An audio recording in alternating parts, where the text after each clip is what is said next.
udah disobat nih? Kalau udah segini panjangnya? Belum.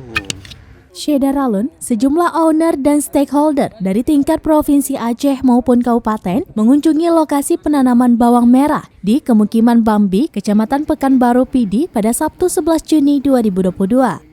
Di antara mereka yang hadir yakni Sugito, Dirut BPRS Hikmah Wakil Aceh, Dirut BPRS TCD Syariah Sigli Fauzan, dan Tarmizi selaku pimpinan cabang Bank Aceh Syariah Sigli.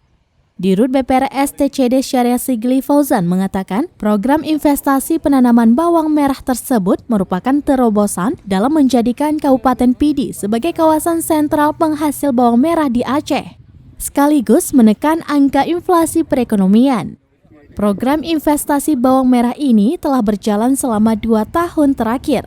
Maka pada tahun ini, pihak pemodal memfokuskan penanaman di 2 kabupaten, yaitu Pidi dan Pidi Jaya, dengan target lahan seluas 50 hektar. Pimpinan cabang Bank Aceh Syariah Sigli, Tarmizi berharap investasi ini dapat menghasilkan panen rata-rata 7-9 ton pada setiap hektarnya, sehingga hasil panen dapat diestimasikan senilai 50 juta rupiah lebih. Dari Sigli, Idris Ismail, Serambian TV.